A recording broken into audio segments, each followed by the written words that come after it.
On this video, we're going to assemble and review these awesome aluminum corrosive-free indoor-outdoor cabinets. They come with a lock and key. They do come with risers and feet. They are perfect for storing pretty much anything that you desire. They are nice and black, and they come in different colors, whether it's two-tone or silver. Come in different lengths and sizes. Stay tuned for the whole video. All right, guys, so we just finished off the privacy slabs. We finished off the basketball court. The fire pit is almost there, and then now we are in the midst of creating an outdoor kitchen. Now, with that said, outdoor kitchens are super expensive.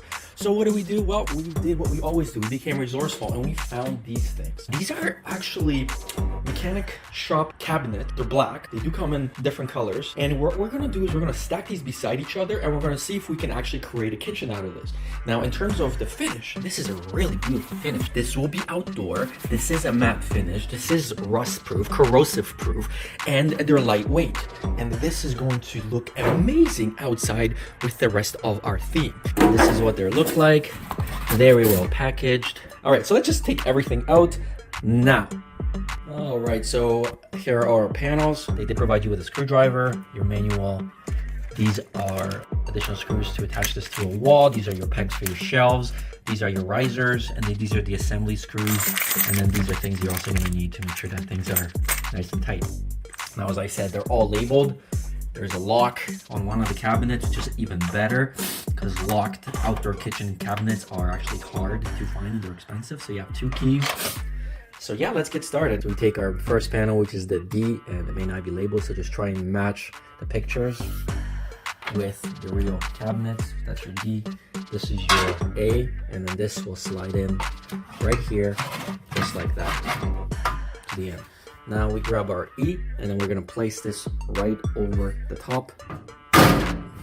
Next, take your B, and make sure that this edge is towards the bottom, because now we're gonna be lining up the screws. And if you look at number 3, that slides down. So we're gonna, again, bring this up, and then this is going to go and click at the bottom. And then those screws are gonna line up on their own, like that. So you can see that now the screws are gonna be lining up there and there. And take our C. There's only one way for this to come down. This one's gonna be a little tighter because now you're getting, there you go. Now make sure once these are in, this goes over this and it will lock in place like that. So now these two are gonna be conjoined together. Next, let's go and add our screws. We are gonna be using our DeWalt drill, and we just picked this one up, and I am very excited about this as well. This is the 20-volt max. It's not the latest, but it is the greatest in my opinion. What I really like about this is that immediately the light just turns on.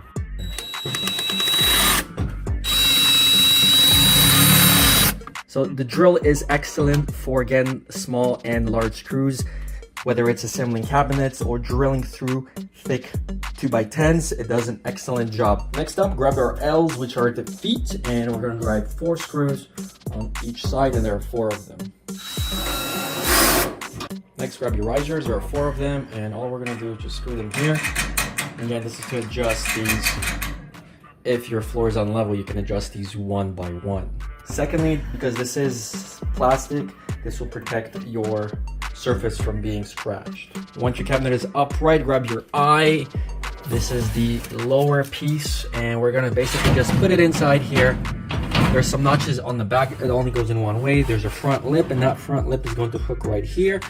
You're just gonna have to kind of just adjust it a little bit, and then just make sure that this is over top of these, because you want everything to be pulled in together. To demonstrate what I'm talking about is, if you place this on but you don't get these hooked on, you're not gonna be able to take these down easily. And the reason is because when you place this bottom piece, you can see that it locks in place here. So you're gonna have to take a very fine chisel or a screwdriver. You need to pull this part away while pushing it down at the same time, and it's almost impossible to do without breaking this aluminum piece. So if you do end up accidentally not getting these in, flip it upside down the way I have here, and then what you're gonna do is you're gonna need to force this down gently until these go behind this, and when that happens, you're pretty much done. Once again, flip your cabinet on its feet, and now we're gonna place H, which is the top of the cabinet. Now make sure that this little plastic piece is in the front. You're gonna notice the back there is gonna hook right there on the corner. and over there. So there's only one way for this to close properly. Of course, you will need two hands.